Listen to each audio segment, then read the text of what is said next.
السلام عليكم ورحمة الله. معكم القناة، نتمنى الله تكونوا بخير وعلى خير. اليوم ان شاء الله بغيت نقدم لكم خبيزات او المحراش ديال الشعير اللي كنا تناخدو بكري مع الجدات ديالنا والامهات ديالنا، ولا الله يخطي خبز ديال الدار. بسم الله. المكون الاول هو القمح بالنخاله ديالو بطبيعه الحال على حسب الناس اللي عندك في البيت. انا عندي دايره هنا كيلو لاروب ديال الطحين ديال القمح بالنخاله ديالو، ودايره هنا كاس كبير ديال السميده ديال الحرشه اللي كنا كنخدموا بها الحرشه تكون رقيقه بزاف. وعادو هما المكونات اللي عندي بجوج: كاس كبير ديال السميده، وعندي هنا القمح، وعندي هنا زيت العود معلقه كبيره، عندي هنا خميره معجونه معلقه ديال خميره معجونه كبيره، عندي هنا الملح، عندي هنا العسل اللي انا ما كنديرش السكر، اما السكر اما العسل لانه هو تيحمر لينا دوك الخبيزات. هادو هما المكونات اللي درت اللي غادي تكون لينا هاد العجينه هادي اللي غادي نوريها لكم من بعد ما عجناها. هي خمرات تبارك الله ما شاء الله، خمرات. دابا غادي نشكلوها على شكل قريصات صغيورين باش تعطينا دوك الخبيزات اللي هزا خبيزه تاعتو ياكلها بلا داك الخبز الكبير. وهاد الخبيزات هاد العجينه هادي كيف شفتوا ما كت واخا نحطها هنا باش نحيد منها النفس ما كتلصقش. علاش؟ لانها معجونه على حقها وطريقها، ما غاديش تكون عندك المشكل واخا تدوريها ما كتلصقش، لان درنا ليها شويه الزيت، دورنا عليها شويه الزيت وهي راه مدلكه. غير بغينا نشكلوها دابا وغادي تشوفوا الطريقه. انا عجنتها عاديه، ولكن القضيه فين كاين الملح وفين كاين السر هي هاد البلبوله ديال الشعير على حقها وطريقها، هي اللي غادي نديروا بها هاد الخبيزات هادو. من طبيعه الحال عندنا واحد جبانيه هنا فيها الماء دافي باش كان نقيسوا بيدينا باش بحال الشفناج باش نكونوا هاد الكويرات هادو. كيف شفتوا كويرات. بسم الله، اللهم صل على سيدنا محمد. خبيزات تبارك الله راه كلشي تيسير مولانا. هاد الخبيزات هادو كتشكليهم بهاد الطريقه هادي ساهله، المبتدئات يديروه، ماشي شي حاجه صعيبه. ما شاء الله كيف كيجيو في البنه وكيفاش كيجيو، ولكن علاش حنا السر اللي عجناهم بوحدهم عاد غادي نفندوهم ما شاء الله في البلبوله، باش هذا هو طريقه باش غادي تنجح لنا. الا عجننا فيها البلبوله لا، خصنا حنا نفندوها في البلبوله. هادو هما الكويرات اللي درنا ما شاء الله هما هادو. ودابا غادي ندوزو للبلبوله، غير كندهنوها غير بيدينا بهاد الطريقه هادي وتنرميوها في البلبوله باش كتجينا بهذا الشكل. راه يا سلام كيف كتجي. دابا غادي نوري لكم الطريقه. خصني باش ندير هذا الشيء قدامكم تشوفوه. هي البلبوله تندهنوا بالماء وتنحطوها بهذه البلبوله بهذه الطريقه هذه. هذا هو السر ديال هذه البلبوله، هاد الخبيزات هادو ديال البلبوله اللي كانوا تيديروا الامهات ديالنا بكري. داكشي باش تجي عامره بالبلبوله، لاننا عجناها فيها ما شفناش داك الملح ديال داك الخبيزه اللي كتكون تبارك الله مولايا. واخا ما ديرهاش في الماء راه تتجمعوا، غير ماشي بحال الا دهنا لها شويه د الماء، غير شويه د الماء لا تسمعي، غير باش تهز لينا البلبوله مزيان. واحد الخبز هنا هائل. جاو عندك الضياف ديالك تبارك الله والصلاه على النبي، راه توجديهم في ربع ساعه، ما تيطلوش بزاف ديال الوقت. هاد الخبيزات هادو ملي كيخمروا تتحيديهم وكتحطيهم مده ديال نص ساعه باش يخمروا في الطاوه ديالتك. انت ساعه كلك راه انت صوبتي هاد الخبيزات هادو. ويا سلام على خبيزات. احنا شكلنا 8 د الخبيزات هانتوما شفتوا. هاد البلبوله سالينا منها وغادي ما نضيعوهاش، نطرفوا هاد الماء وكنجيبوا المقله ديالنا او الطاوه ديال الفران ما تدهنيها لا بزيت لا والو لا كاغيط لا والو، مباشره داكشي ديال بكري. هادو هما دابا الخبيزات ديالنا، وغادي نحاولوا ما نحتاجوا لا مدلك لا والو، غير بيدينا باش يجيونا خبيزات بلديات. ها نتوما ما شاده ما لاصقه ليا لا عجينه لا والو.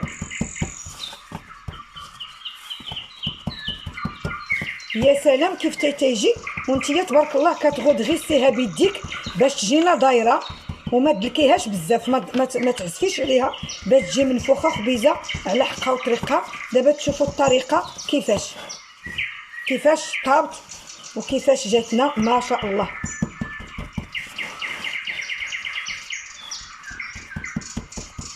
ما تتعانيش معاها، ما كتدلكيها، ما تتبقيش تعذبي معاها. ملي كتخمر صافي تلقات تتولي حاضيه الفورمه ديالها، ما تحتاجيش غير كتحاولي تبداي ديري الطريقه اللي ديال الخبز.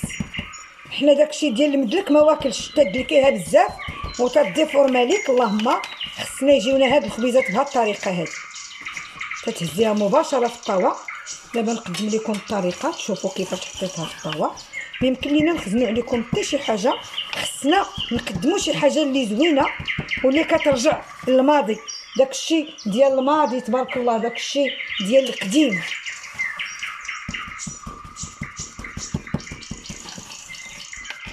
ما تحاوليش تدلكيهم تضربيهم بيديك بزاف الجوج باش يكون هاد السمك، باش ملي تتصيبي ما تاكلي ما تيجيوش مضروبات بزاف.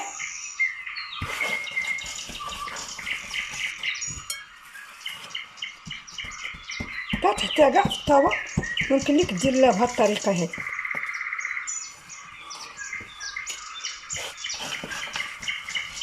ما شاء الله كيف تيجيو غزالين. ملي كتحطيهم مولايا في ديك الصينيه ديالك في الميده لحبابك ما تيسخاوش، تيبقاو ياخذوا وحده من ورا وحده. داكشي باش كنحطوهم بهاد الطريقه هادي، باش كلشي اللي خدا ديالتو واخا ياخذ الاخرى، ماشي من داكشي اللي تيكون كبير تتقطعيه وتيبقى الطروفه طايحين في الطبله ومخسر لينا المنظر ديال الطبله ديالنا. هاد البلبوله ما نضيعوا فيها حتى شي حاجه، كلشي خصنا نردوه كيف ما كانت ملي نحتاجوها تاني.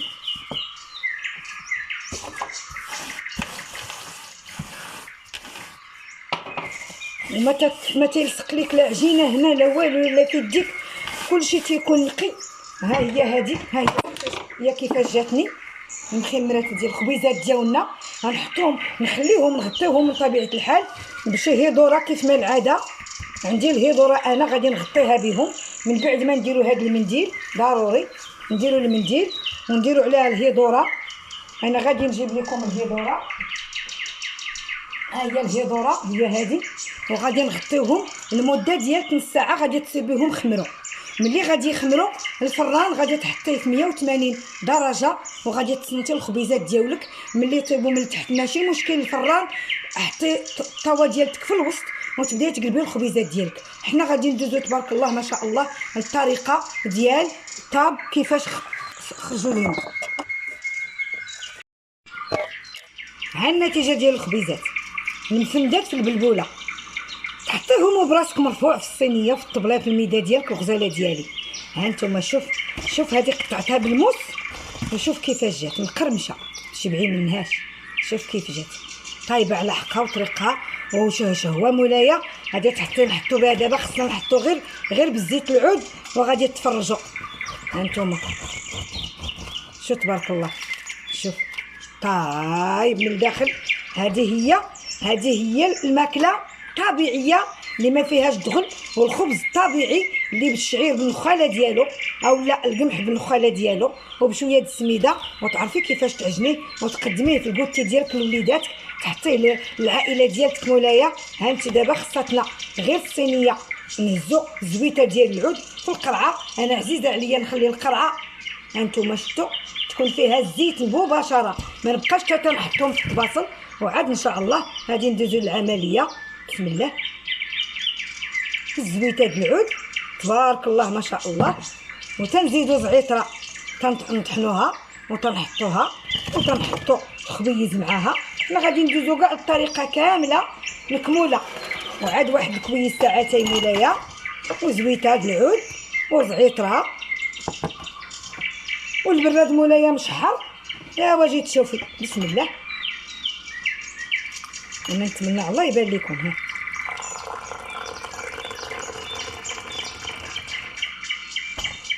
ايوا ولدوا عليا الخبر بهاد الخبيزات هادو ما شاء الله. انا ما سخيتش بهاد الخبيزات اللي ما ناكلهاش معاكم، ولكن الحمد لله كنتوما تبارك الله ديروها في الدويريه ديالكم وديروها مع وليداتكم. والخبز طبيعي 100%، فيه الطحين بالنخاله ديالو وشويه د السميده، وتعجني على حق وطريقو وتفنديها كامله في البلبوله. هانتي تاكلي ماكله صحيه وتداوي كحبه، لان عندنا هنا الزعتر وعندنا حنا زيت العود. ما تنساوناش من طبيعه الحال ديروا لنا لايك وديروا لنا التعاليق. هذا الخبز تاع الام. والسلام عليكم ورحمه الله.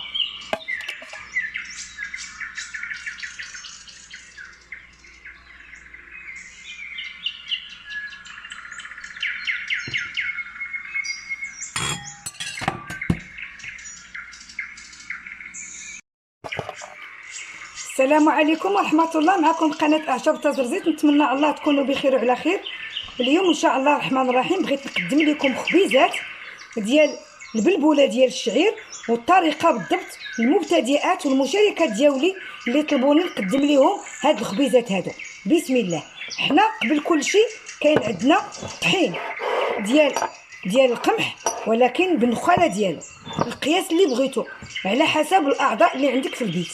انا عندي هاد جبانيه ديال الطحين ديال القمح اللي عنده النخاله ديالو، وعندي هنا كاس كبير ديال السميده، ديك السميده الرقيقه ديال الحرشه، وعندي هنا معلقه كبيره ديال الخميره ديال العجين ديال الخميره ديال الخبز، وعندي هنا معلقه ديال الزيت ديال العود، وعندي هنا معلقه صغيره ديال العسل لان ما كنديرش انا السكر، عسل ديال الطبيعي، وعندي مليحه. هادو هما العجينه اللي غادي نعجنو كيف ما العاده، سواء بالعجانه سواء بيديك ماشي مشكل. حنا نعجنو غادي نخليوها تتخمر. الطريقه اللي قدمت لكم دابا المكونات بالضبط اللي كاينين. ها هي خمرات غادي نحيدوا لها هاد الميكا. شوفوا تبارك الله، اللهم صل على سيدنا محمد وعلى اله وصحبه. ميكا كيف ما بغات تكون، غير المهم انا كنستعمل هادو، كنشريهم وكنستعملهم. ها هي تبارك الله خمرات. غادي ندهنو شويه هنا بزيت العود وتنحطوا هاد العجينه هادي. تبارك الله نتوما شفتوا تنتمنى الله تبان لكم.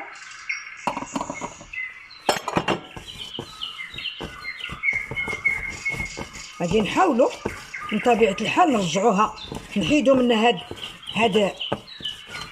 نحيدوا من هذاك الهواء اللي فيها، نرجعوا العجينه ديالتنا كيف ما كاينه طبيعيه. ونحاولوا نديروا الليغات. علاش؟ لان كاين اللي عنده الضفران ما خصوش يدير لينا حتى شي حاجه في العجينه ديالنا.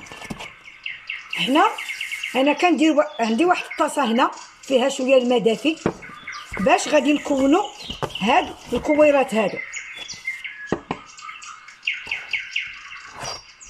غير كويرات صغيورين، وحنا غادي نصاوبهم حنا بيدينا، ما خصهمش يكونوا عندنا كويرات كبار. غير على هاد القياس هذا باش يجيونا على شكل مخمرات، وهما راه خبيزات ما شاء الله. ملي كنديروا لهم بهاد الطريقه هذه تندوروهم. حنا نحاولوا نديروا لكم لا براتيك الطبيعيه اللي كانوا تيديروا زمان. واحد الخبيزات هنا ديال الام،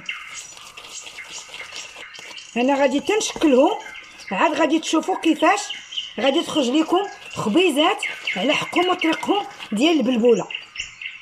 وتديري شويه د الماء سخون في واحد الغراف وتدهني باش ما العجينه تاعتك ما تلصق لك لا في يديك وما تلصقش في الارض، ما تلصقش لك في البوطاجير ديالك، يكونوا قياس واحد. هي ما لصقات لينا لا في يدينا. علاش؟ لان مدلوكه ومصاوبه مزيان وخليناها تخمرات. وعاد تندهنوا بيدينا الماء سخون باش ما تلصقنيش من طبيعه الحال، بحال كيفاش كيدير الشفناج. حنا دابا شكلنا هاد الخبيزات هادو، حنا غادي يكون عندنا هاد الغطاء عامر بالبلبوله ديال الشعير. شنو كنديروا؟ انا غادي ندوز لكم الطريقه تشوفوا كلشي قدام عينيكم. كنهزو هادي من طبيعه الحال، كندهنوها بداك الماء، بهاد الماء هذا تنرميوها في هاد البلبوله، وتنرميو وكلشي تنديرو بهاد الطريقه هادي. حنا كيوقعوا بعض الاخطاء ولكن ماشي مشكل، كلشي تيتعود. ها كيفاش تنهزو نفس الشيء هذه الاخرى، تندهنوها بهذا الماء، غير تنديروا لها بهذه الطريقه باش تهز لينا البلبوله.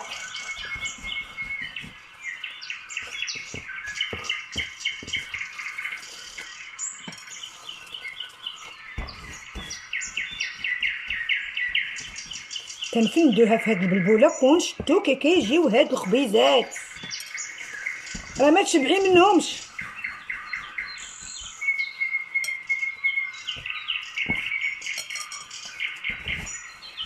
ملي كتدهنيها بالماء سخون شويه كتهز لك البلبوله مزيان.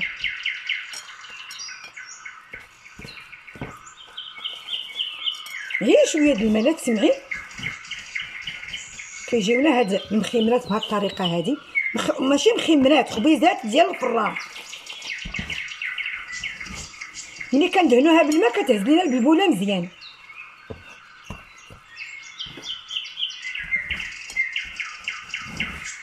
غير شويه د الماء باش دهنيها. هاك الماء هادي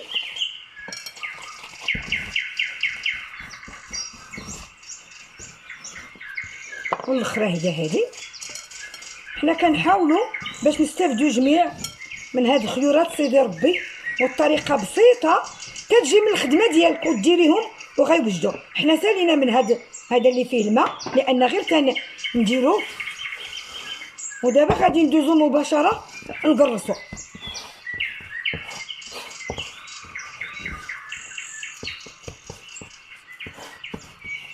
وغتكون عندنا المقله موجوده، طاوه اللي غادي نديرو في الفران.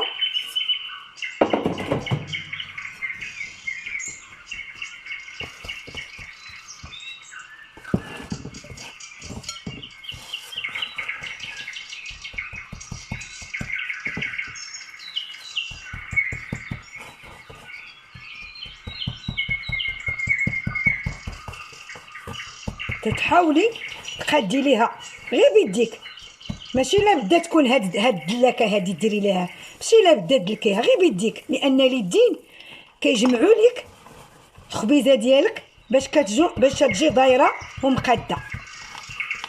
انا كنطول معكم الفيديو مباشره. تحطيها في الطاوه ديالك خامره مقاده. حنا لا كنديرو بالمدلك كندلكوها ولكن كتعوج لينا. اللهم نديرو الطريقه اللي تيديروا الوالدين ديالنا ديال بكري، الخبز تاع بكري ما تتلصق ما والو. هانتوما شفتوا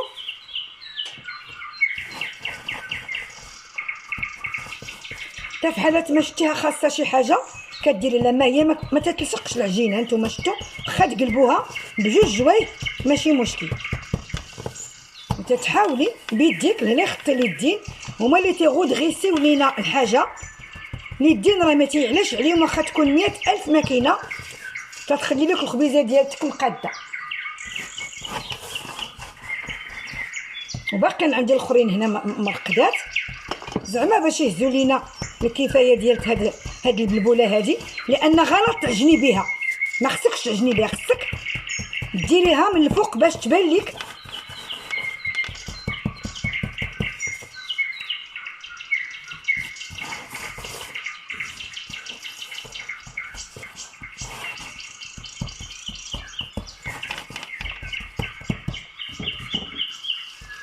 كيجيو سبحان الله العظيم كيفاش كتجي. دابا غادي نمشي معكم في الفيديو من الاول حتى الاخر ديالو، وتتجي مقاده، خصكم يجيوك مقادين.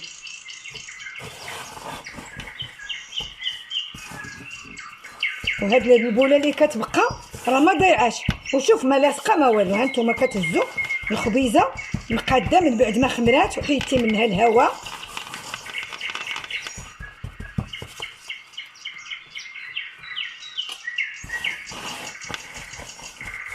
الا بقى لك شي حاجه اخر غادي ديرها في الطاوه الاخرى.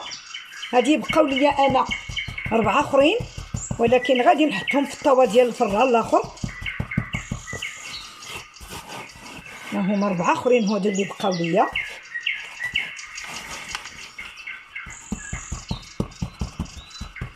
راه كون شفتو تبارك الله كيف كيجيو، راه ما تشبعوا منهمش.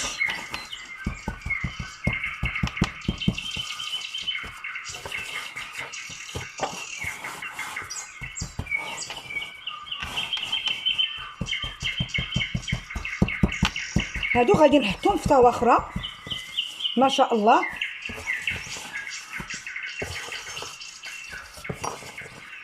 وهذه البلبوله هذه ما غادي نضيعوا منها حتى حاجه.